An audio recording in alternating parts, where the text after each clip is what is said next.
Hello guys, safety mic ngayong gabi. No? Kasi ngayon, may open ako package na binunatan namin mag-open ng nagtatry kami mag-business noon pa. So, hindi lang siya nagiging kasi nga, syempre, takot din kami ni Mrs. dahil nga hindi naman ganun talaga yung pera namin. And then,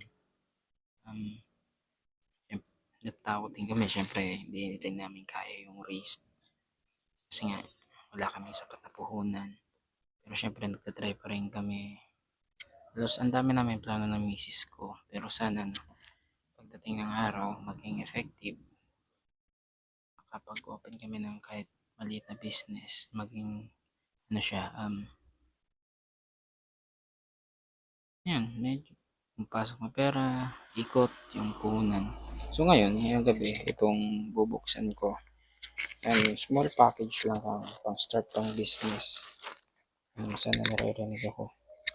Hindi ko na kasi nalalakas yung boses ko kasi tulog na rin yung iba kong kasama. So, na to?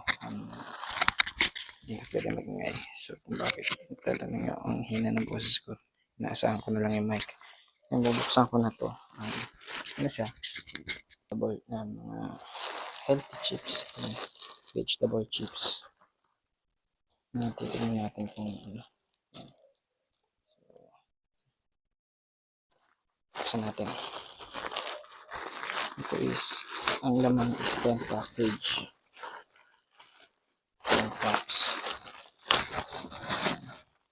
Ang kabuhay ng chips siya. Ayan.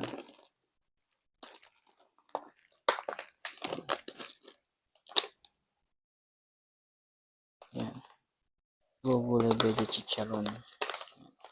Medyo natin sa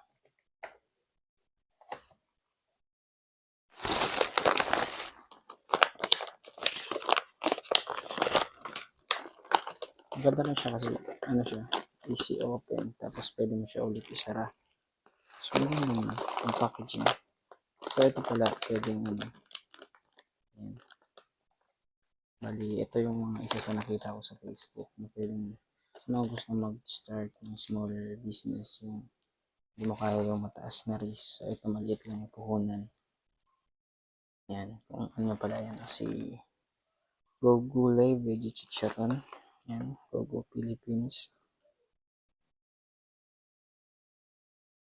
So ito pala pwede kang actually upon order pwede kang magpagawa ng sarili mo ring logo for business kung gusto mo lagyan siya ng sarili mong name. So kami ni Mrs. meron na kami, hindi ko lang pinalagay kasi sabi ko nga dun sa in-order namin is ma-market muna namin siya and then if ever maging patok o medyo nagkaroon din mga orders, so yun, tsaka kami magpapalagay. May inisip na kami ni Mrs. na panglagay ng pangalan dyan pang simula sa business. So ayan, pangalawa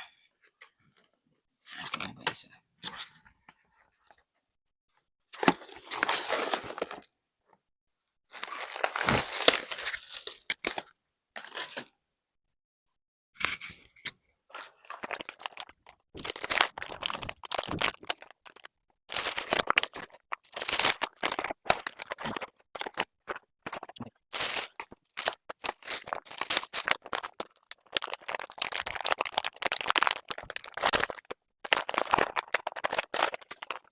May iba maganda yung kaso may iba medyo hindi maganda yung condition, halos medyo nabuksan, pero okay pa naman. So ngayon ang plano ko kasi simulan ko pang naluksan ng katrabaho ko, siyempre hindi tayo madali. Halo ko siya, hindi sila na verdict, hindi papapagpag din ako. Pero tingnan naman natin, wala naman sinasabi nga sa business, hindi naman talaga asahan na effect ng bagay.